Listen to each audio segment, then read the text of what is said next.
All right, thank you all so much for being here today. My name is Claire Smallwood. I am the Executive Director and co-founder of SheJumps. Really excited for this event. We're hoping to do a lot more online events in the future, so stay tuned. We're just warming up. I'm just here to welcome everyone. I know we have some folks that are just joining in, so if you're just clicking in, thanks for coming. And for those of you listening to the recording, we're sorry you can't be with us live, but really appreciate you making time to hear this wonderful conversation. So welcome to our event, a panel about building a community culture that welcomes. Our moderator today is Georgina Miranda. Georgina is the current vice chair for the SheJumps Board of Directors. I've known Georgina for years through the outdoor industry and am always inspired by the many, many adventures and the multifaceted ways in which she lives her life, from writing podcasts to being a transformational coach. She is quite inspiring. She's helped people and companies through change and transformation for over a decade across the world. She's a social entrepreneur, adventure athlete, international speaker, writer, transformation coach, consultant, mindfulness and energy practitioner, activist, and founder and CEO of SheVentures, which is a social enterprise focused on the global advancement and well-being of womankind. SheVentures has supported SheJumps for years at their events. Perhaps some of you have attended some of them. Her work is heart-centered and focuses on holistic solutions that help shift mindset and energy, uncover our wild truth, and ultimately serve the greater collective.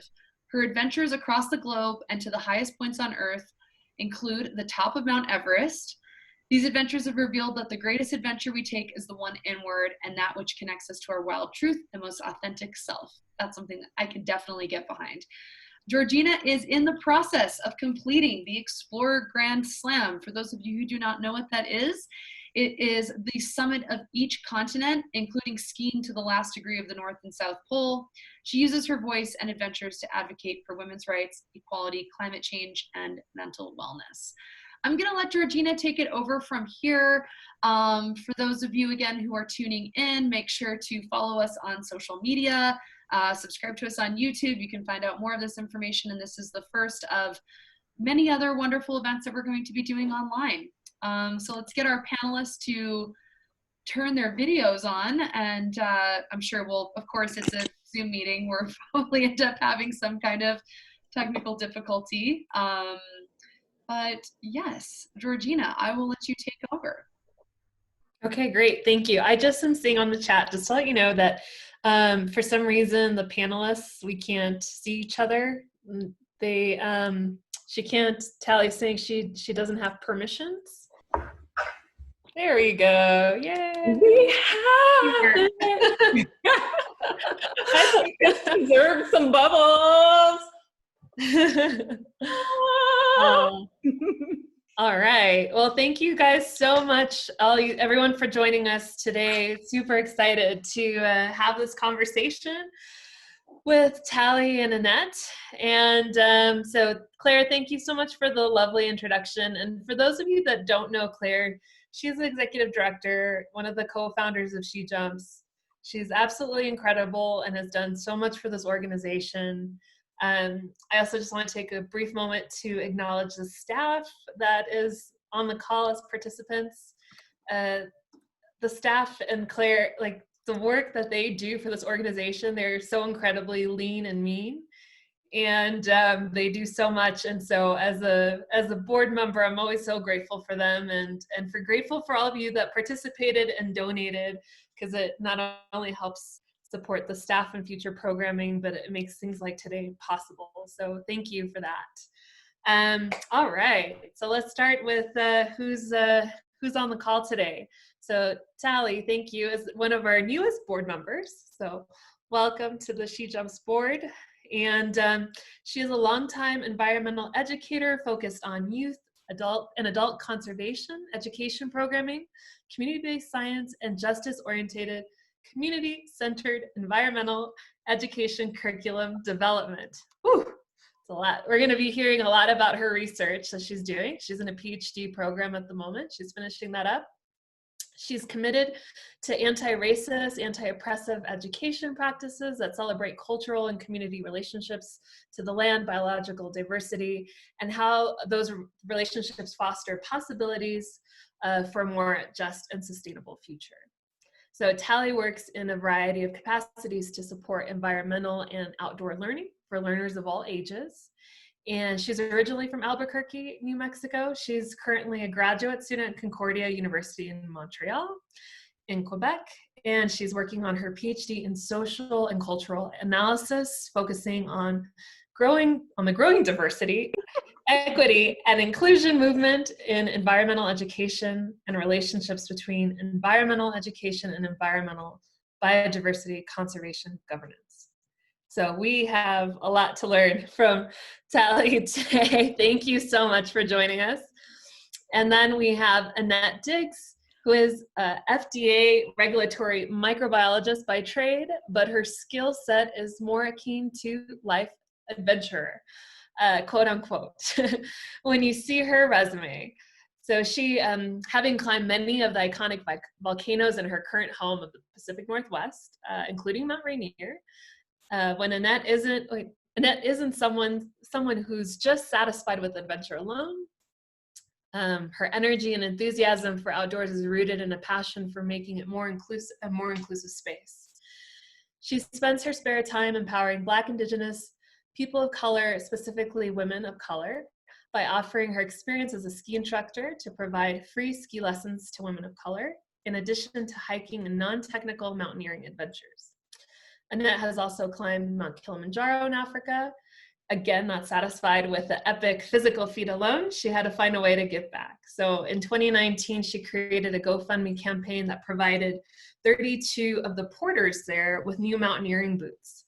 And having been there personally, that goes a long way. Their gear is really just sad, and they help so many people reach their dreams, but then they don't have the right gear for themselves. Let's see what else. Annette's writing about diversity and inclusion in the outdoors, and she's been published by the Mountaineers magazine and Ski magazine. And you can follow her on Instagram. So we'll be sharing all of that info there. Thanks so much for being here, Annette. Thank you for having me. Thank you for that amazing introduction. Yeah, so, we'll jump in. I want to really just share a lot of your personal experiences and knowledge with everyone that's joining. As Claire mentioned, I've been involved in SheJumps initially as a donor through She Ventures, my company. But, as I was growing up and as I entered the outdoors as a mountaineer myself, I did not have community, and I walked into a lot of expeditions as the only woman on it.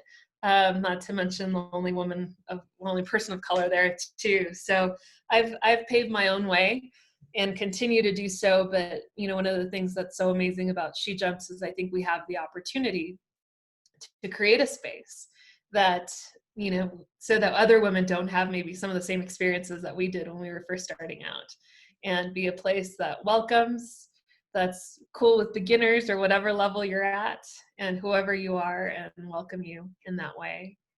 So with that, we'll jump into the questions. So we have some questions prepared, but I want to give you all some time to ask questions. So we'll save like the last 10-15 minutes for that too, so it can be a bit more interactive. And for Annette and Tallie, if you're looking at the comments, lots of praise to you guys, ladies, already. So let's get started. So let's talk about why SheJumps. So why did you get involved with SheJumps? How did you learn about it? And what your experience has been so far. So Tallie, let's start with you. Just joined the board. Yeah, well, first I want to say thanks for that introduction, and I really cut back on what I said for bios, but it's such a mouthful. But anyway, I thank you for the wonderful introduction, and I'm so honored and pleased to be here with you all and with the greater community who we can't see on this Zoom. So I got involved with SheJumps very recently. Claire Smallwood and her cousin, who is a dear friend of mine and who I worked with in doing wilderness expeditions about 10 years ago, and we've been friends for a long time since, kind of introduced me to Claire, and I have like followed the work of SheJumps since then. Emily, like Claire's cousin, raves about Claire and always is talking about these amazing things. Sometimes we see these incredible posters of Claire like skiing rad stuff in the airport as like advertising campaigns for New Mexico. So I have just honestly been a follower of SheJumps through Claire, and just really impressed and inspired by the way that kind of shifts that are happening with SheJumps around equity and inclusion and diversity. And so every time I've had a conversation about SheJumps and kind of the direction and leadership and the programming, it's always just been really exciting and inspiring. So that's what brought me to get involved. I like my first jobs leading backpacking trips was at a Girl Scout camp. So I am like so on board with the amazing experience of focusing on the women's community and women and girls, and spending time outside and learning and challenging ourselves to try new things and to go new places. So it's a big part of my early beginnings in this field. Amazing. Thank you. And we're so happy to have you join us. And Annette, what about you? How did you get involved with SheJumps, and what's your experience been like so far? So I got involved with SheJumps several years ago. As I advanced within the outdoors, it was difficult for me to find and connect with women who wanted to go beyond the tree line. And most women who go beyond the tree line, and you know this, Gigi and Claire, that you start seeing less and less women. So that's how I got involved with SheJumps. I wanted to pursue more difficult objectives and try something new within the outdoors. I was looking for a community that had shared experience that intersected with being female and being in the outdoors, and also in a sexism-free environment. So that's how I became involved with SheJumps. I would say in the past several years, I've made 20 plus connections that are associated with SheJumps. So I'm really happy. It's a very positive environment. This organization is incredible. It's dedicated to galvanizing and developing all women and girls at any level. And I want to say that again, all women and girls at any level within the outdoors, by mitigating and removing entry barriers regarding accessibility, education, development. So yeah, I'm happy to be on board with the team. And another reason why SheJumps, it's a predominantly white organization. And I really appreciate the sincere and transparent approach to justice, diversity, inclusion, and equity initiatives by acknowledging and addressing the invisibility of women of color within SheJumps, and wanting to do something about it, and understanding the historical and exclusionary practices that created these disparities in the first place. Thank you. Yeah, and my why is because I wish I could have found the organization way sooner in my life, and to everything you just stated now, 15 years ago, you wandered into any space, and like I said, I was usually the only woman, definitely the only person of color, and yeah, not above the tree line and on all these crazy peaks I've been on, there's still such a lack of anyone like me. Yeah. And so being a part of SheJumps is an opportunity to help shift the narrative. And it's an organization that's committed to shifting the narrative. And today's just one little step. So I'm so grateful again for both of you ladies joining us, and for everyone else for being a part of this conversation too. As we jump into more questions, this is really going to be a space of welcoming people in, being honest and open and sharing, that there are opportunities to do a lot better. And, but, one step at a time, and it starts with conversation and with creating space for them. So Tallie, let's go in. Tell me a little bit more about your research and what inspired that journey. Was it more of a personal, something that happened in your life that started you out on that path? Right. Yeah. So absolutely it was personal. And professional. So I have spent the last 15 years working in environmental education in different kinds of capacities, and in different kinds of programs. So teaching ecology, to as sort of residential camp programs, working on wilderness expeditions, working as a park ranger with Park Service, coordinating and kind of directing and developing training for adults to teach. Most recently, I spent a lot of time working in botanical gardens and other kinds of institutions that focus on conservation and sort of in situ or sort of museum type experiences. So in all of my jobs that I had since high school, I've often been the only person of color on the team, and that has been sort of a normal experience. I guess it's a thing that is expected when I go into a new place. I spent a lot of years moving around. I guess I am still moving around quite a bit, but move to a new place, join a new team, and of course I'm often the only person of color. And so that, I think I just kind of took that for normal. It's uncomfortable and also normal. And I returned back to Albuquerque, which is where I grew up, in 2008, and started working in the botanical garden field. And at some point in my time working in that field, a boss or my manager asked me to give a talk about being a person of color and working in a botanical garden. And I thought that was just a really weird request, but at the same time I had the same questions that she was asking me to speak on, because I there I am wondering where are the other people like me in this. Seems to be a similar reflective question that you both have asked. So, and I also will say at the time I was working on a team of all women of color. So my last job before I started doing graduate work was really on an education department that was actually mostly women of color. And I think that we were sort of invisible in that way.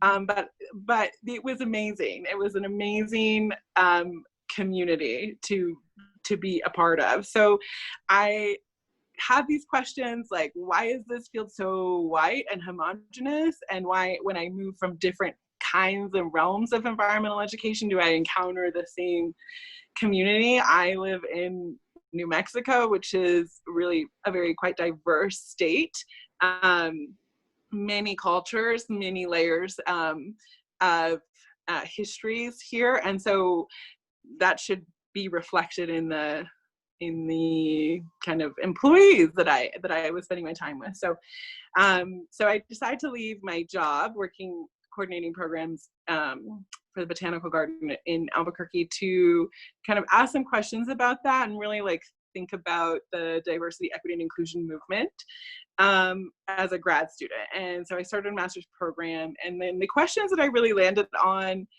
by wanting to look at diversity, equity, and inclusion movements and why is this field so homogenous, they kind of landed a little bit deeper than actually who's here. And my questions, I decided to kind of look at barriers through what it is that's on offer in environmental education, and how can we connect the history of perhaps the narratives that we use to teach environmental education. How can we connect those ideas to issues of exclusion and racism and systematic oppression? So I use in my research, and I did this in my master's research and now in my PhD research, I frame most of my work through critical race theory, which sort of takes as everyday ordinary the fact that racism is pervasive, in particular in the United States. And this really helps me connect any questions that I want to ask to kind of challenging and criticizing the ways in which white supremacy operates. And so for my first research project, I was really looking at like, how does white supremacy shape narratives about nature? And that really troubled a lot of people that I would share that I deal with. And so that was hard. It was hard to sort of push on these ideas. We hold those ideas about what nature is really dear. And the other really amazing thing about using a framework like critical race theory is that the framework privileges storytelling. So so you get to kind of talk back to the status quo through this framework. And so I worked with middle school students, and we kind of deconstructed these sort of dominant narratives about nature that are common in my field of environmental education. They're our starting point. We kind of took them apart. We read different passages. We asked questions about who's speaking, who's not speaking, who, like who's visible, who's invisible. And then we were like, okay, cool. We're going to take this apart and let's like infuse these narratives of nature with our own experiences and our like cultural backgrounds, like add more to the starting point. And so that was kind of like my beginning into research, and I've taken a lot of the kind of lessons I learned working with those kids and working on deconstructing narratives of nature and using focusing on like how to deconstruct and sort of really look at how white supremacy influences so much of what we do and say and how we think about, especially my field, nature. I've taken that, and so I continue to kind of work with questions around these ideas. So right now, I am really focused on like questioning, the politics of participation, the politics of nature, and the politics of knowledge. So whose knowledge counts, and in what ways, when we're sort of, especially in a diversity, equity, inclusion movement, trying to create more welcoming or to sort of bring in more communities. And so the types of institutions that I work in as a professional and also like studying, create initiatives to go out and find people and bring them in. Mm-hmm. And I think it's really important to kind of question, what are the power relations there, who the institution goes out and brings people in to learn, and where is that, how can we be paying attention to equity and asking questions about like, is the institutional knowledge the most important knowledge, or does the community we're bringing in also have experience and knowledge and expertise that we can be asking about and creating, again, like greater narratives and greater entry points to build from. So yeah, I'll stop there. No, thank you so much, because you're opening the space, like you said, for really sometimes difficult conversations, right? It's people, right. I've heard the statement so much, like nature doesn't discriminate. So a lot of people feel that way, and I'm sure you could go off for hours and that there's history behind that. And I think, and even right now we see that actually nature spaces are not neutral at all. And SheJumps has written some really beautiful blog posts about this too, but we've seen that in the last 6 months, like Black people getting killed or being threatened with their life, being kind of like, whiteness being weaponized against Black people in nature spaces. And so, and that happens, that kind of violence happens in so many ways. So absolutely, we have to open this space to deal with those things. Yeah. Sure. No. And so, thank you for sharing all of that. And we will, I'm going to keep reiterating, I'm just also being mindful of time because you both have so much to share. And so I'll try to just kind of get as much as we can to share with the community, but save a little bit of time if anybody has questions. Annette, I want to jump over to you, and I'll just kind of bounce back between the two of you. you were a winner this year of the Icon Pass for SheJumps, and you got to, you know, venture out to a lot of these different spaces. And I'm a skier too, and I mean, I do a lot of solo adventuring myself, so I end up at all these places, and it's like, oh, you're here, you're alone. You know, I get all sorts of weird comments that are funny. So let's talk about what that experience was like, what that meant for you, and yeah, what that was. And you also teach skiing too. So I read your one of the things you shared in your Mountaineers article was the reaction that people have had towards you as a ski instructor. Yeah. So yeah, let's go there. It goes in deep, and it also goes back to what I was explaining about the invisibility of women of color in outdoor spaces, or just Black, Indigenous people of color in outdoor spaces. There's been an invisibility there, and a lot of people, they don't understand why. And before I really go in, I want to encourage our listeners to really look at the history of America, North America, specifically the contiguous United States, and look into why that happened, looking at racist policies. And I'm talking about, maybe some people say, what are you talking about, Annette? Well, I'm talking about like the forceful removal of Native Americans. I'm talking about some of the racist policies created by our federal government and executed on a local, state, and federal level.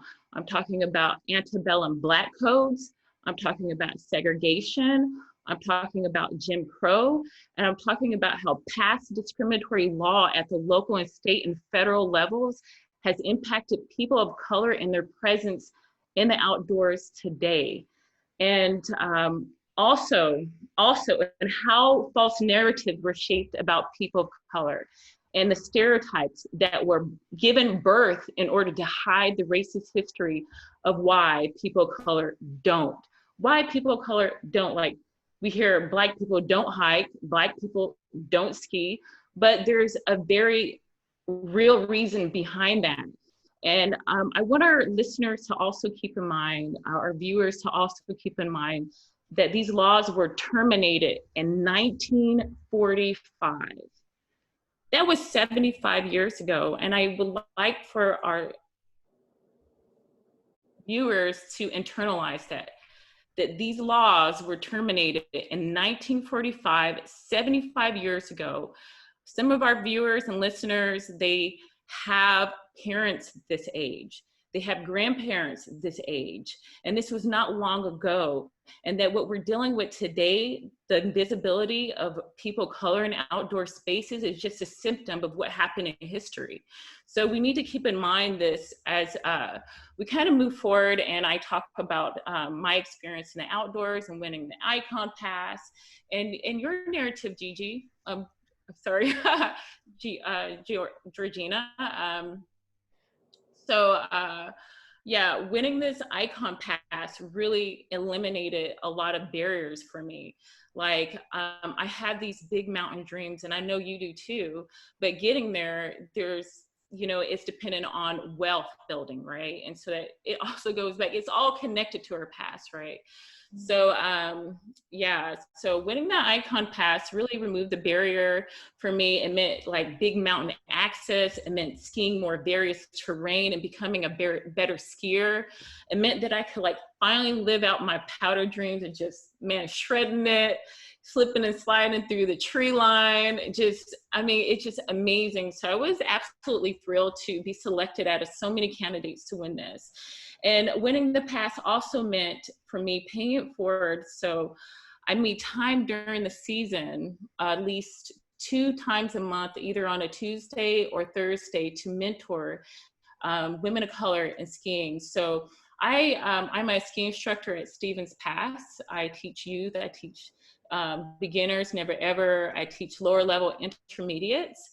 And so I take that knowledge, right? And first of all, you know, if you're familiar with Seattle area, Stevens Pass is not as accessible for people who live in Seattle. It's a little bit further away. So winning that pass meant that I could go to another resort. It meant that I could go to the Summit at Snoqualmie, which is more accessible from people of color, people from disadvantaged backgrounds. It's like a really quick drive up. It's a big highway, you know, they get a lot of service to that highway, so there's less ice, less snow.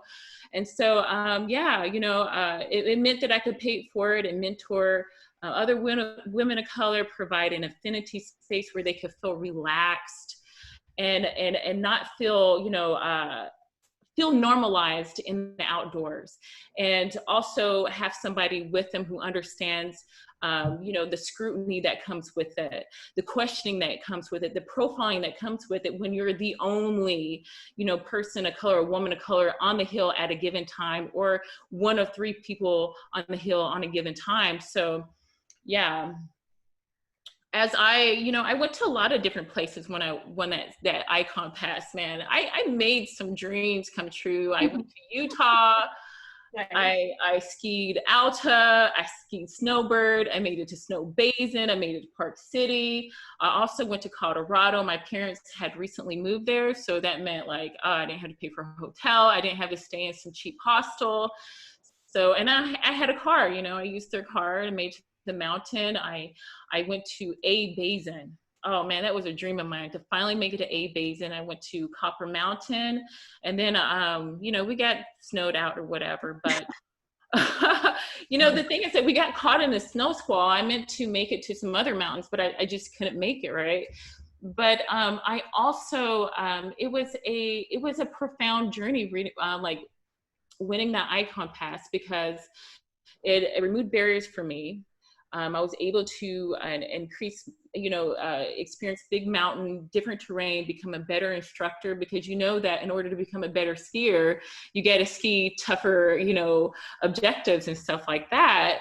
And then it was a healing journey too, because my parents, like I said, you know, all these discriminatory laws, they were diminished, they were terminated like 75 years ago. So that meant that my parents lived through that, and my parents didn't get an opportunity to go to those spaces because at the time, Black and brown bodies were just not welcomed in those spaces. So I was able to take my parents to a ski resort, a place that they never thought that they had a place in, you know. They didn't think that they had a seat at that table. So just taking them through the mountain, you know, taking them to their first ski resort at the ages, they're in their mid-60s, they're excited, nervous, they don't know what to expect.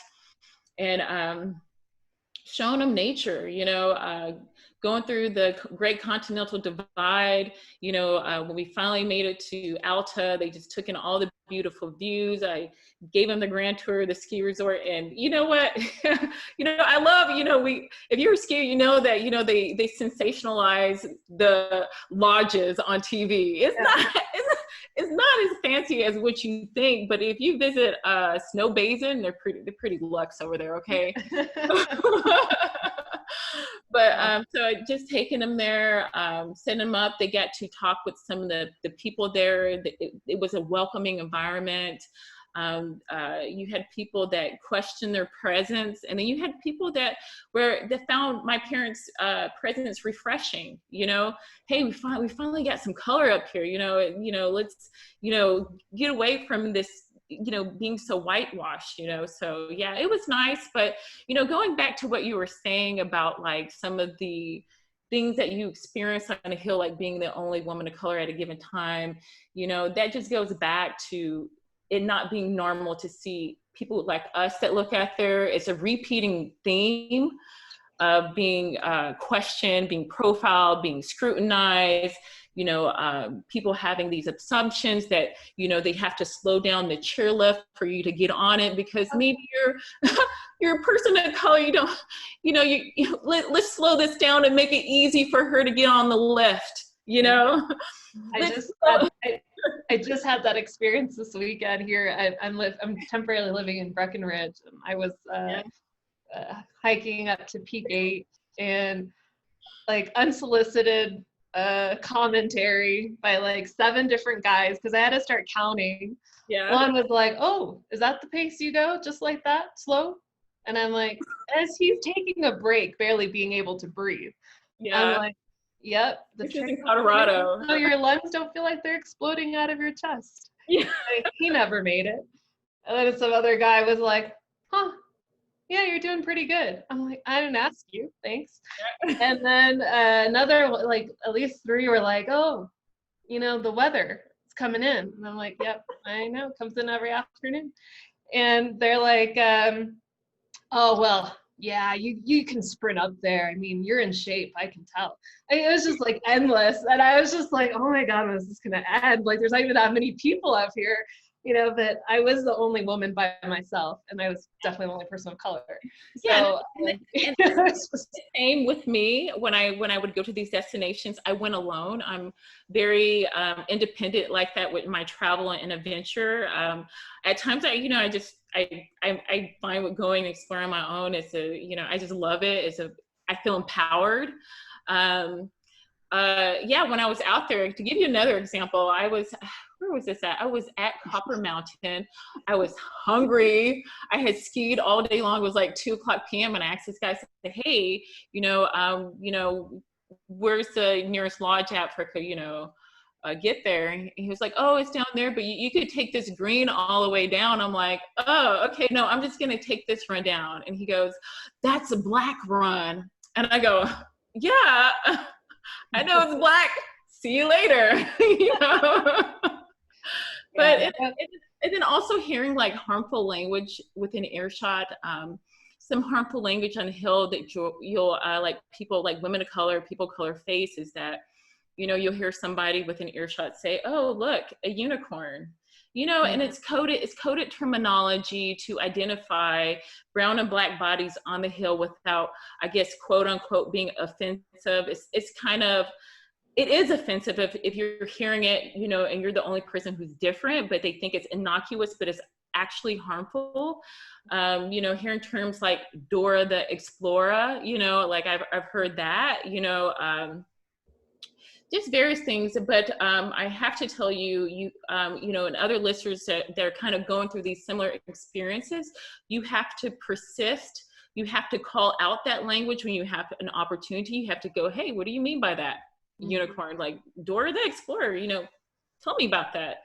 Another one would be, cool runnings, when there's like a group of, people of color together, I'm like, "What do you mean by cool runnings? And we're the only group here." Let them explain themselves, call out that harmful language, and have that person look internally and say, "Well, dang, that's kind of messed up. This person called me out. I'm embarrassed. Yeah, this is pretty, racist behavior that I was engaging in." So yeah, things like that. But, and I'm going to make this quick. It was also refreshing because I did meet some amazing people. I met some ripping skiers in Alta. I mean, one was from Seattle. The other one was a resident there in Utah, and they were in their 60s, and they seen me. They're like, "Hey, you skiing alone?" I'm like, "Yeah," and they took me for like a test run down to Black. And they're like, "Yeah, you're good to go." And so we just ventured that whole mountain. We tore it up. We talked about diversity, equity, inclusion. I told them how I made it here by winning the Icon Pass, and how their experiences was as, white people who grew up in that generation of segregation, and how it's refreshing to see something other than white, and how it's refreshing to see people of color on the hill, and they understand the barriers that people of color face. So yeah, and that's true. I mean, we're going to get to this question because I knew the time was going to go so fast. So we're going to get to the question of what does what does calling everyone in mean to you each personally. We're going to go there, but I just want to take a moment, because you shared a lot, and we've all had our different experiences, and unfortunately I can't tell who the participants, the 48 beautiful souls that are on this call, I don't know who you are. That there is this issue of access. A lot of the SheJumps community, because of who they are, right, of who we are our backgrounds were different, how we were brought up. I mean, we got to go to the mountain very early, got to learn how to ski very early, got to go on that bike super young, and have parents that enjoyed the outdoors and everything like that. So, you know, there's just like a very real access issue, and the cost barrier. You know, this is a organization that supports women and girls, like the pay gap. The pay gap is not all equal across the board. Like, yes, women in general are paid less than men, but then as you start looking at all the marginalized groups, it goes lower and lower and lower. And so all of these things impact, you know, our ability to be able to get out there. I mean, in my case, climbing these big peaks, I don't think that's been the hardest part. It's been figuring out how to like finance it all and put it together. No sponsors, because athlete teams aren't diverse. They look you in the eye and they tell you they need diversity, and then they go and sponsor somebody that's not. So, you know, it's a very real thing, but change can't happen without awareness. Yeah. And that is why we're having this conversation, one of many, I hope, you know. And just for those of you that are listening, if you've had a different experience, it's just sharing, you know, listening to others and their experiences and how they're different from your own, and maybe what opportunity you might have to create space for somebody else to come in that maybe didn't have the upbringing and privilege, you know, that you had. So, Tallie, we just to give everyone time check, we literally have 15 minutes left of this session. So, Tallie, I want to ask it's going to be a two-part question, because it's going to be asking you, what does calling everyone in mean to you personally and based off of your research, like your best practices? So if you could share that, being mindful to give Annette time to answer the same question. Mm-hmm. Yeah, so I think that's an interesting question, and I'm still sort of sorting out what to say about it. I'll just I think as I was considering, you sent the questions in advance, and as I was considering that question, I was really thinking about how my work right now with institutions like botanical gardens has focused on, who are asking these kinds of questions, has focused on actually like the institutional conditions. Like, what are the conditions that we're calling people into, or we're welcoming people into, and how do, at all of these different layers and levels, how does exclusion, how is it still embedded? Not just like after we get everyone to the mountain or to the park, you know, what are the ways in which, you know, experiences might not create a welcoming like environment. And for environmental education and places like botanical gardens, this includes like what stories are in the interpretation, or what, like, where is the balance? Is there a balance in like the sort of language that are represented in how in the signage, you know? So in Albuquerque, for example, at the park there, you know, they've started, when I worked there was no Spanish language signs except for the ones that said "don't touch." That is really meaningful.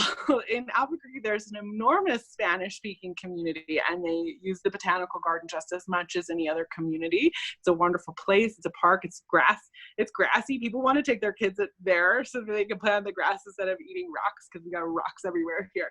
So, you know, like, it's really meaningful when the information that is printed in the language, that like a sort of equally kind of spoken language, when the messages are really about like things not to do, rules to follow, you know, and not like this is this and this plant, this is this kind of horse, like whatever. They're not interpretive. They're interpretive. So when I do this work, and when I think about this question of calling everyone in, I think about like, what are the conditions to which, you know, to which we're all arriving, and how do we really think reflectively and productively about changing them, because they have to change. Like, we can't go to the ski hill and be called unicorns. Like, that's not okay. Like, we're there to ski or whatever, you know, we're not oddities, and we cannot be treated as them. So yeah, so that's sort of my the attention that I pay is to the growing the conditions. We call them conditions for growing, since I work in a botanic garden field. But yeah. Thank you for sharing that, because it is important. I mean, it's funny, most people don't know about me, but Spanish was my first language. I'm a daughter of immigrants, and my grandma was the one that took care of me. She's passed away, unfortunately, but she never learned how to speak English properly. So like going to preschool was like walking into a sea of children that didn't speak the same language as I did, you know, and nature and spending time outside to my family means something completely different than it does to me. And I know that's something at SheJumps that we talk a lot about is, to your point, what are we welcoming people into? You know, not everyone wants to be above the tree line. That's not everyone's definition for adventure and nature. And, you know, it's such a enriching space for our mind, our bodies, and our soul.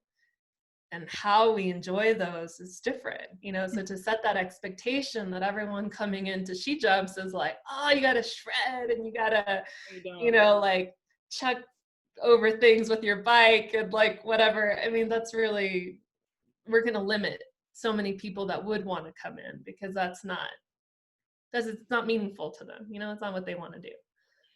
So I just wanted to share that. But so Annette, we're going to jump to you. So what does calling people in mean to you personally? And Okay, so calling in means to be proactive, means to stop taking a passive role in justice, diversity, equity, and inclusion efforts across the board with everyone, organizations, retailers,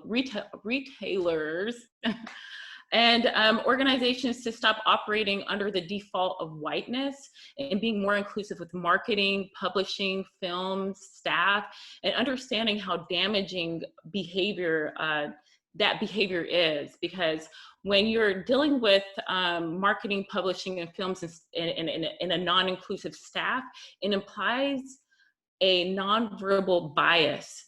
It reinforces systems of oppression and perpetuates the false narratives and stereotypes that people of color suffer from. And it establishes a zero equity of people of color. We don't have a stakeholder in it. So retailers and organizations need to stop operating under the premises, under that default of whiteness, and then to listen in instead of being dismissive of staff who are people of color and their efforts to promote diversity, equity, and inclusion, or challenging, or if you have somebody on your staff or on your board who's challenging the status quo, not to dismiss them. You know, some primary examples would be this, I don't know if you guys heard of her. Her name is Melissa Utomo, and I may be butchering her last name, but she had this vision for a mountain project to identify racist routes while climbing, you know. So, and that idea was stolen from her. And initially she was dismissed for that idea. Now mountain project is a thing to be, because organizations, they're so, to speak, getting like a social currency, you know, virtue signaling by appeasing to, you know, what the masses want. So, but at the time it wasn't the cool thing to do, right? So also making room for, like how you said, sponsored athletes, right? Sponsored athletes, you know, that are people of color, and stop place holding for their white counterparts, right? Their buddies, right? Oh man, you know, he's been on our sponsor forever, you know, we don't have the money, so let's just keep him and not make room for another person of color. But that's not fair. That's not giving people equity. So, and that's not calling people into your organization. Only marketing could take you so far, you know. Only, you know, that the brochure marketing. Oh, look, we have people of color wearing our clothes. Here, look at our content on our social media. You know, it could only take an organization so far. Those are the curtains, right? We need to see real change, and it to be stratified throughout the entire organization, and people of color to have equity in decision making, and programmatic efforts to diversify and bring people in of color. So yeah, I hope I gave you enough time for questioning so much. No, thank you. No, it was perfect. And I've had that conversation with endless outdoor brands, and discouraging in a lot of ways because you don't see the change happening fast enough. They are asking more questions now, which I always say is good. Yeah. But I think you know, and I always tell them this, and I wrote something about it recently, and I was like, now is the time to be real and not on trend. Yeah, This goes for everybody that's also listening, right? Because it's like trending now to be like, oh, I'm pro-social justice, I'm anti-racism. Yeah, and I hate to cut you off, but we have to think about what it took. What was the catalyst for people to take action? And unfortunately, it was the death of people of color and just doing innocuous things, everyday things, under the backdrop of COVID-19. People are sitting in their house and they're watching, they can't ignore it. So we have people who are doing performative allyship, for what? For a social currency. Look at me, I'm advocating, but like, let's call in for action, right? I want to add, I know we are running out of time, but I also want to emphasize calling into me not only means those things, but also as a woman of color, being not only present in special emphasis groups, but also being present and active in predominantly white organizations in order to normalize Black and brown bodies in these spaces, in order to make it more inclusive and safe and welcoming. Now, I want to also add that SheJumps is a very fun and exciting organization. Like, I've been a part of it for several years, and I cannot recall an incident where I've actually endured any type of weirdness like that on any questioning of my ability level, any questioning, you know, like any weird or scrutiny or anything like that. It's a very opening and welcoming space. But, you know, we have to look at this overarching and overall. So yeah. No, thank you for that. And 100% to agree on all of your points. And Tallie too, thank you. I just want to reinforce this aspect of being inclusive, of welcoming people in. It's a way of being. You know, right now, a lot of the way that it's being described, it's doing, right? And it's these performative acts, which I had to take a break in June for 2 weeks of not talking to any brands that wanted help, because I was so offended with most of the conversations. And there was also such a lack of sensitivity that I maybe had experienced racism and discrimination in my career or as an athlete or anything. So I'll just say to the community, be really mindful of the questions you're asking, of who you're asking them to. And if you're asking the question, be open to listen. It might not be what you want to hear, you know. And SheJumps, you know, as part of SheJumps on the board, like, in this effort of trying to be a certain way, right, of being more inclusive, of practicing this aspect of oneness, you might screw up. We're going to screw up. Like, it's hard, you know. We're dealing with people that we all come with our different wounds, you know, and so you don't know how you might trigger someone. You don't know what their family went through. You don't know what they went through. So there has to be this space of just openness, of patience, compassion, empathy. And if it's okay with you too, if we go over a little bit, for those that can stay on, would you guys mind if we go over just like 5-10 minutes? That's fine. Yeah. You okay? Yeah, I'm okay. But yeah, so I just want to also acknowledge, you know, that everyone that's here, the panelists, like all of us, it's not just breaking through barriers in the outdoors. And this is something that I'm really championing within SheJumps too. It's professionally. Look at the women that are on this call, PhD, masters, you're in STEM, you know, that's breaking a whole other boundary. And that's hopefully a goal with SheJumps too. And I'd love to hear your feedback, ladies. But, you know, the outdoors builds this level of confidence that I feel like once you have it, it's really hard for somebody to take away. And then you take that power with you into the boardroom, into the whatever, into the room with all white males in my case most of the time. And you're like, oh yeah, okay, fine. Well, you know, you've done something like incredible outside for yourself. And so that's part of SheJumps too. It's not just creating like this community of strong, bold, courageous women outdoors, but it's translating that into our lives. And so maybe you can share a little bit on that. Oh yeah, I totally agree with everything you said. You know, you go in the outdoors, it gives you so much more in return than just that beautiful, gorgeous backdrop of it going through nature. It's confidence builder, it's empowerment. You take that with you into work. When you're faced with challenging obstacles, you know, it translates, like it gives you the strength to kind of power through that, right? To call it out. You know, let's say you're being harassed at work. Perhaps you didn't have confidence before to, you know, go after your aggressor, but you know, you gain all this confidence and empowerment and courage in the outdoors, because it takes a lot. You know, you're not only pushing your body, but you're pushing emotional boundaries. You're pushing your mental boundaries. You're becoming stronger and more resilient. So when you go into work, you're able to, you know, to fight and to advocate more for equality, equity, you know, and so many other things more, you know. Yeah, it just, yeah. I want to stop there. I want to give Tallie the, Yeah.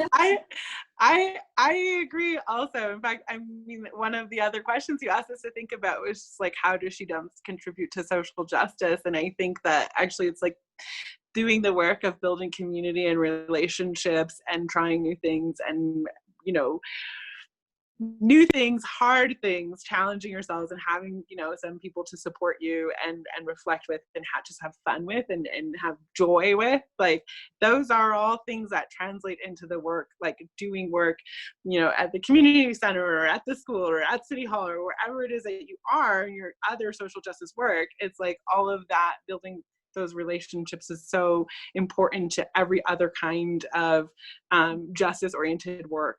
So, and then knowing how to go and find joy and have fun to kind of process and deal with. I mean, you know, when you need to take a break from like having, you know, conversations that you want to have about racism, about inequity, about what any of those conversations, or just, you know, about patriarchy, like, you know, those are hard and they are unfulfilling in so many instances. And, you know, like it's maybe professionally, same for me, professionally, when I have those conversations, they are rather, like, sometimes they're really unfulfilling.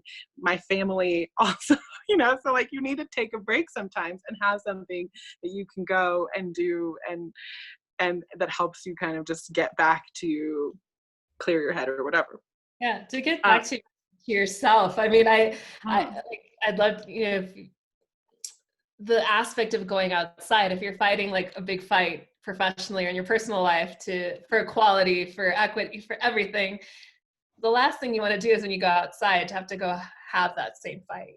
That should be your place for joy, for happiness, to just, you know, be you, just, be one with nature, right? So it's unfortunate that it is what it is at the moment, right? But I'm glad to hear, at least for me too, SheJumps has always been an incredible space, you know, that you both have had good experience with it. And that's for everyone that's still on the call and join us for a little bit longer, is just being sure that that's the community we're building, right? That we're creating a community as we grow that embodies the spirit of welcoming everyone in, of accepting, you know, that we're all at different skill levels, that being outside means something different for all of us.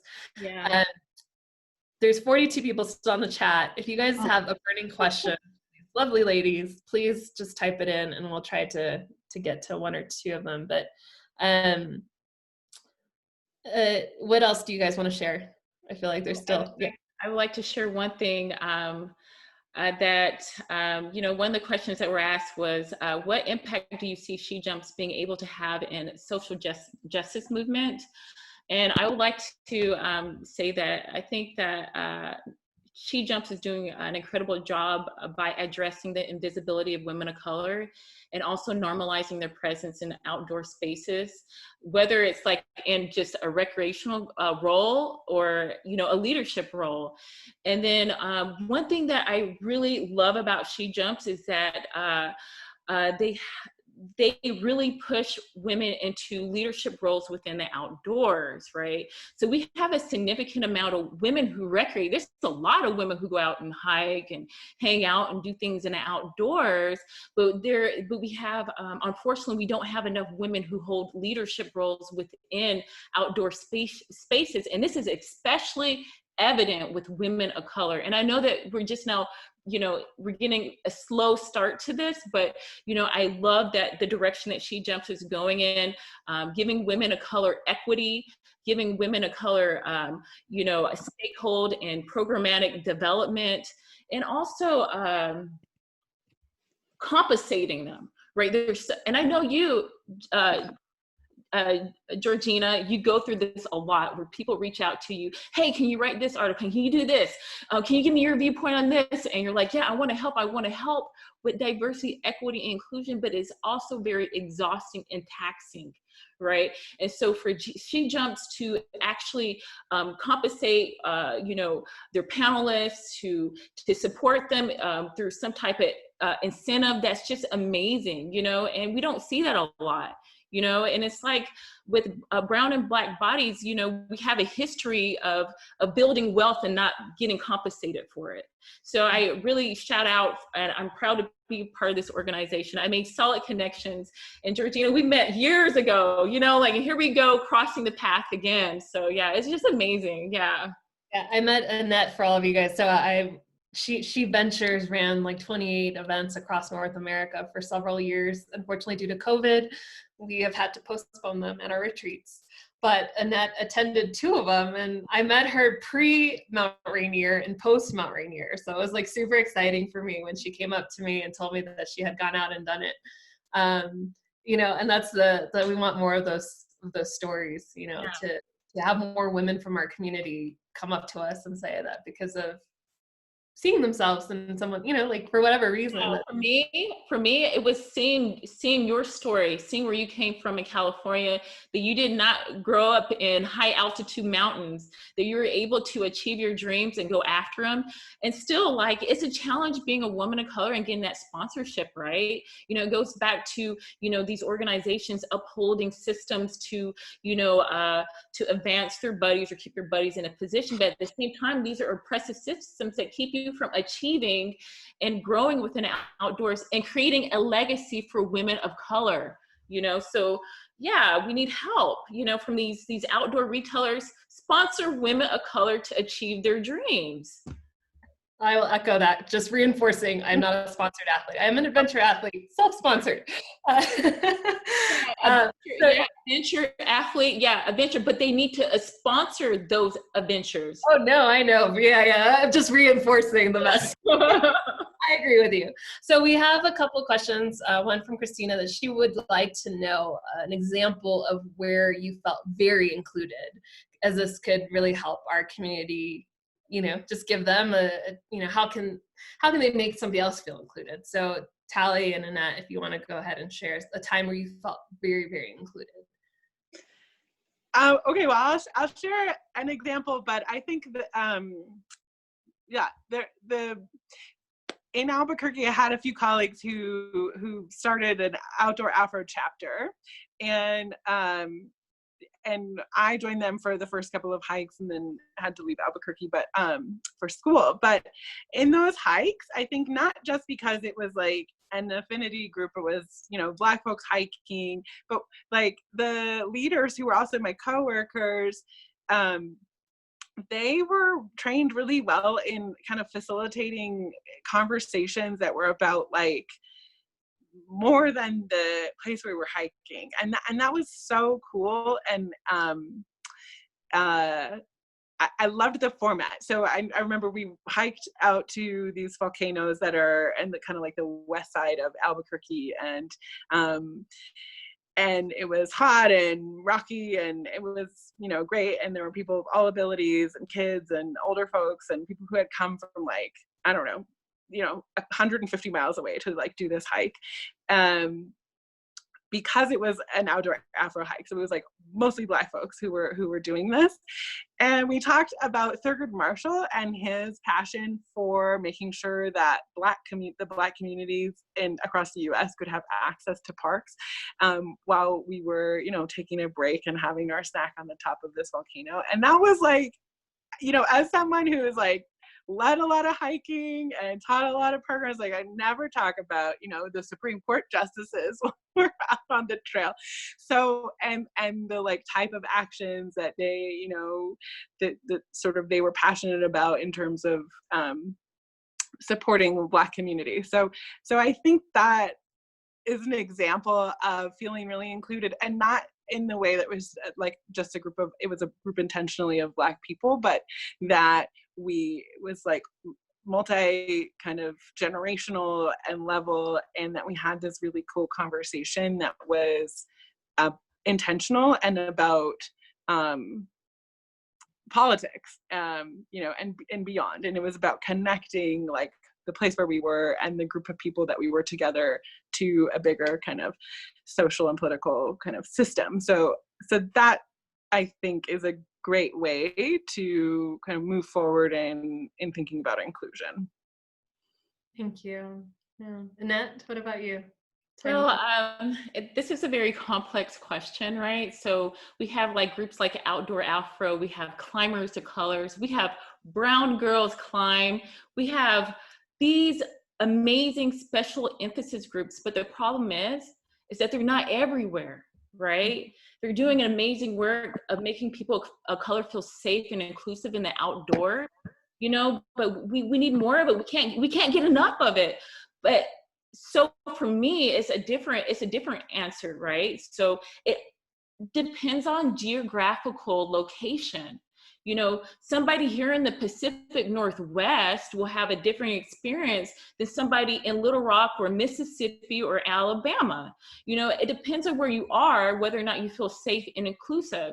There's times where people are just going out hiking or running down the street and they get shot just because they're Black. Just because they, somebody feels like they don't belong there, right? And so we have to think about, geographical privilege, right? And we have to think about how that translates to safety and feeling included in the outdoors, right? For me personally, I grew up in the South. I did not feel safe. I had a lot of anxiety. When I did go out, I would hear aggressive language, and I would hear within earshot who invited the N-word, right? So that doesn't make me feel very included at all. Actually, I developed a lot of anxiety. I had stress. I was worried that if I went out into the woods to go hike or I went on an adventure, that I might not come back. It's a very real reality for people of color. But when I moved to Seattle, Washington, it was more inclusive for me. And you know what? Racism and microaggressions, they exist everywhere. Biases exist in everybody, whether you're Black or white or yellow or whatever, biases exist. But when I came into the Pacific Northwest, I had a very different experience, but I still battled with anxiety entering into predominantly white spaces. And one pivotal part, like one pivotal moment that I felt safe, it was just going out with my coworker, Jan Bussey. And if Jan Bussey's listened to, she was amazing. She gave me the proper introduction to the outdoors. I felt safe and included. I didn't hear any aggressive language when I was out. And then I later transitioned to another group called Seattle Outdoor Adventures. And it's we also it's a very mixed group, a very diverse demographic. And I had a mentor who was Middle Eastern descent. Shout out to you, Michael Songbird. He really mentored me, and just having somebody who's in a melanated body and then to recreate with allies, people who don't mind going out with people from different ethnicities, and understanding that, hey, we do things differently. We eat different food, not to question us about, why is this person making hot pot over here on the mountain? Because they want to, right? Or maybe, being scrutinized for the language, like you're around other people who understand that, hey, somebody's bilingual, they speak more than one language. For African African Americans, you know, we have recognized language, right? We have American Standard English, and then we have African American English, right? And then we also have African American vernacular, right? So we have all these different languages, and you know, and just to be around people who understand that and understand if I say, well, I'm fixing to do something, that's part of my language, right? And I don't need to be corrected. So yeah. So, you know, it just moving, you know, keeping in mind that, you know, feeling safe really depends on location, whether or not you have special emphasis groups around you, and being around like people who understand, who are culturally and historically competent. Thank you. And you said something. Oh, good. Good. Tell. Oh, well, I was just gonna say, yeah, I think the Annette's comments like really emphasize the importance of thinking about inclusion really critically. Like, inclusion in some ways kind of erases who has already been on the land and around and has experiences, and really erases the kind of experiences. So like, it's also a beautiful feeling. Belonging, I think, is like another nice feeling that that it's connected to, but I think yeah, the idea of inclusion can actually, it kind of comes with a partner, which is exclusion, right? Sure. And so you have to think about like, oh, well, like, in order to include people, we need to think about like, what are the ways exclusion has taken place, or is still taking place, or will take place while we try to be kind of focusing on inclusion. So I just wanted to add that. Thank you. And I want to reinforce that the question was, you know, what time you felt really welcome and what other people can do. But a lot of it is extending an invitation. Yeah. And extending an invitation with openness that this person is not going to behave in the same way you do, that they might not be at the same level that you will. And, you know, I think also of my early days of an invitation to my first big hike was by a white male in a program I was in with, Harry. And he's awesome and we're still friends. And, you know, so you can have mixed experience too. You can have a great welcoming experience, and then like years later, you could have like a really harsh one. And I think that's something else to be mindful of too with people, is that, you know, you don't know what experiences they're having day on day. So, you know, when I went to Mount Rainier, I was on a team with 11 white men, and I showed up and it was me, and I was like kind of terrified, mostly because I was hoping I could keep up with them. It was my mountaineering course. And how I felt welcome was I'm still friends with Lance, and Lance also has gone on to climb Everest too. He could, when we were picking tent mates, I was like, oh my God, like, who am I gonna tent with? No one's gonna want to tent with me. And he just stepped up. He was like, hey, do you want to be my tent mate? I'm married and I have 3 kids. And I was like, okay. And so anyways, so we were tent mates, and then he like revealed to me that he actually wanted to go to Everest, but he was afraid to say it in the group because it was the first mountaineering course. And I was like, oh yeah, me too. And he's like, okay, well, it'll be like our little secret. And then we were on the rope team and it was great. And, you know, years later, on my second time on Everest, I had somebody that was sharing a base camp with me who screamed at me in the middle of the Kumbu ice fall, which is like the most dangerous section, screaming at me and telling me that I was nothing. He literally went off for like 2 minutes. Just, you are nothing, just kept coming out of his mouth. And it just took everything in my power to just calm, recollect, let this person lose their, you know what? And then just like, I had more experience on the mountain than him. And I'm like, you are emotionally and mentally unstable. And you are now a hazard to everyone around you, including yourself. So stay away from me. And if you have nothing nice to say to me, you say nothing to me at all. And he did not say another word to me for 1 whole month, what was remaining. And so, you know, with this conversation, for whoever's listening, if you've ever been, let's say, targeted, you know, with aggression, be mindful. Obviously, you don't want to put yourself in a worse position, but, you know, stand up for yourself, speak up for yourself. And Annette, you said that earlier too, right? It's like, it's a balance of calling people in and calling people out. And we didn't want this conversation to be about calling people out, but I also don't want anyone that's listening that's ever gone through a hard experience to not feel like they can't voice and say, hey, what you just did is not right. It's not right. And Georgina, I would like to add, I had a not a similar experience, but like right before I climbed Mount Rainier, I was in this group, and I said, guys, you know, like I'm gonna have to pick up some sunscreen, right? And you know, there was one person in the group that just bursted out and laughed. You sunscreen? Like, because I have darker skin? I'm like, yeah, you know, Black people, we get sunburned, especially in high altitude, right? And so it just like that laugh and that heckle, you know, it wasn't very kind, it wasn't very nice, but you have to call it out and say, hey, you know, what's funny? You know, like, I need sunscreen. Like, do you think that, you know, what is the internal biases that you have? You know, it's exposed through, you know, just everyday interactions like that, right? So. Yeah, and it's all these, you know, some people have conscious bias and some people have unconscious bias. So some people really generally do not even realize what they're doing. And so giving them the opportunity to have awareness, which is what you did, is okay, you know? So we're gonna go for 10 more minutes, and there's one question that's popped up twice, and it's from Kim, and she asked, and this came up actually, so when people registered for this, and people submitted questions as well. So this question's come up a couple of times now. And it's basically, so what advice do we have for somebody that wants to learn more, but recognizes how much they didn't know up to this point? And they can, you know, you can feel paralyzed out of fear of asking the wrong questions regarding diversity or equality, or just doing it wrong, right? So what advice do we have to encourage people to, I guess, keep trying, knowing that they might be getting it wrong, if they've not done it to this point? I think it's important to know that, you know, you mentioned this earlier, Georgina, you mentioned this earlier that. So my Instagram handle is G_Miranda, that's why I should use it. Yeah, I think I have, like, you know what it is, I'm getting dry mouth and there's no water.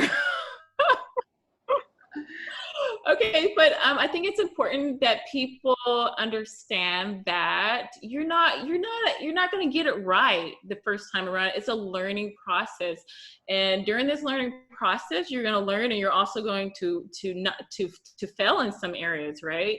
You're not going to make it 100% all the time, and I think it's important to engage in platforms like this. I think it's important to expand your knowledge by reading, you know, books. You know, and understanding cross-cultural conflicts, challenges that women of color, people of color face, and also start surrounding yourself with people of color, learning about them, and understand that, you know, our educational system is basically an indoctrination to white supremacy, and that it is geared towards just learning about whiteness. So you have to kind of shift that miseducation into a more wider education. So yeah, that's the best I could do, as far as I guess the best explanation I could give. So Tallie? Yeah, I mean, I think there's a lot of you know, you could come to that question like from a lot of different positions, like for our organization, for our club, for myself.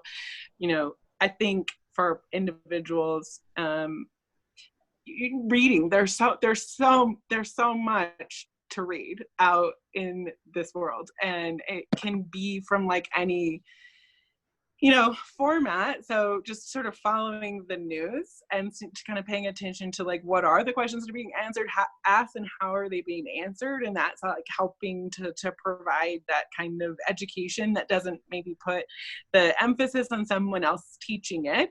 I just listened to Toni Morrison's novel Home. It's not one of her more famous ones, but it was in Audible, and I downloaded it and I listened to it, and I was like, it struck me. I mean, it's a beautiful novel, but and really devastating, but also like so much of the racism that is embedded into like the experience of the characters in that novel, which is really set after the Korean War, are like everyday experiences that people are kind of talking about right now, in the sort of social milieu. So so reading at any level, you know, James Baldwin or Such a Fun Age, I forget who the author is of that, but like just go like find some novels or read some books, like just get familiar with like how it is that folks and from other, you know, like backgrounds as well and identities, like how is it that folks are talking about the racism that they experience or the experience of racism in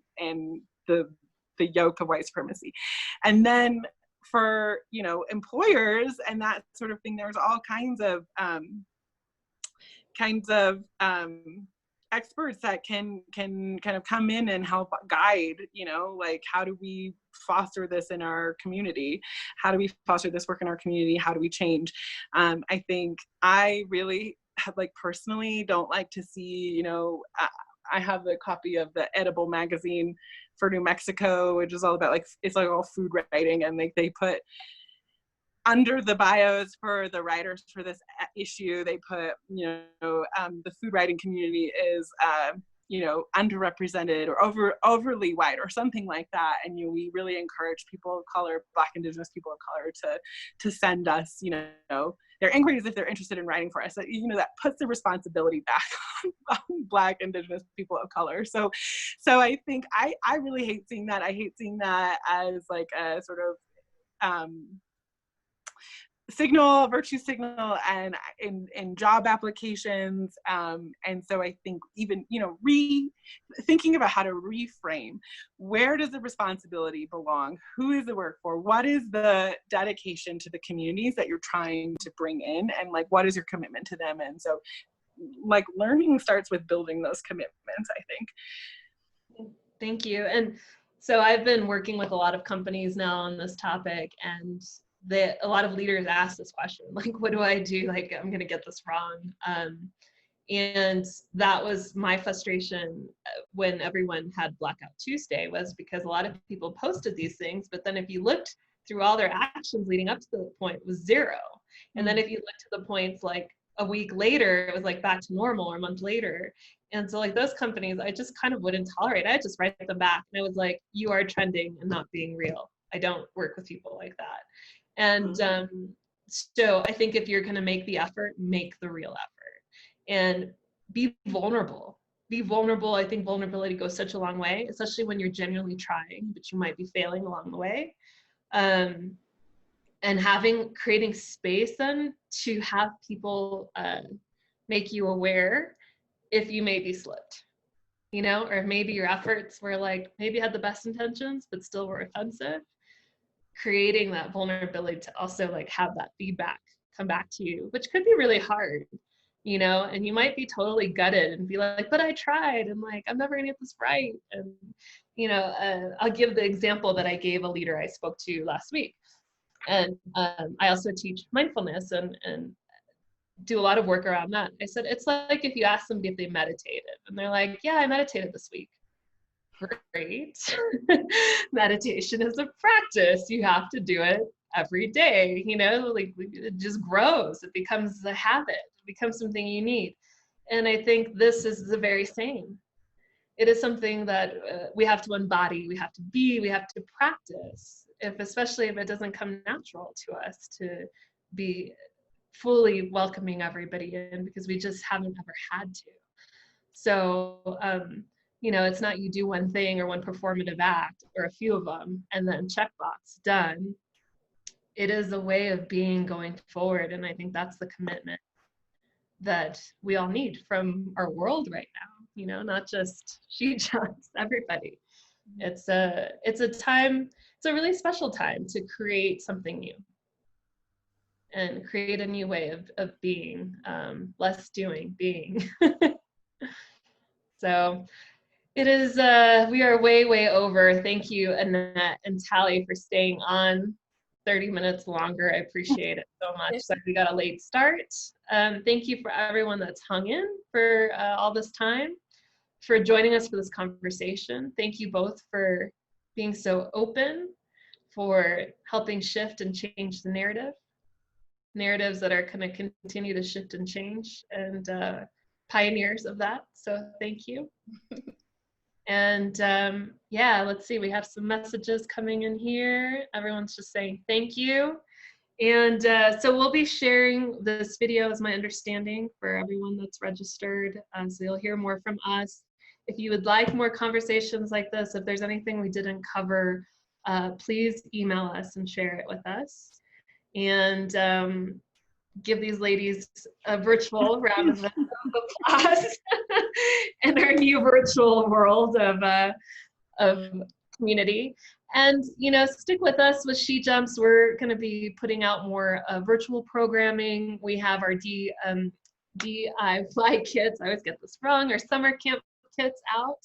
There's so many ways to support this organization, and, you know, our whole world has shifted too. We love gathering in person, and we can't right now. So all of your support is greatly appreciated, because it allows us to course correct. So we're also very open to ideas, suggestions, all those good things. So thank you. Thank you, Georgina. Thank you, guys. All right, well, with that, I think we leave. Claire, I don't know if you're gonna end the meeting or if you want me to end it, or how this all works. I can take care of it. Thank you. Okay. Thanks so much, everybody. Really appreciate you being here. And yeah, I think we're gonna need to do a part 2 or something like that. Seems like we should. There's a lot to cover. Absolutely. All right, thanks everyone. Have a wonderful evening. Thank you.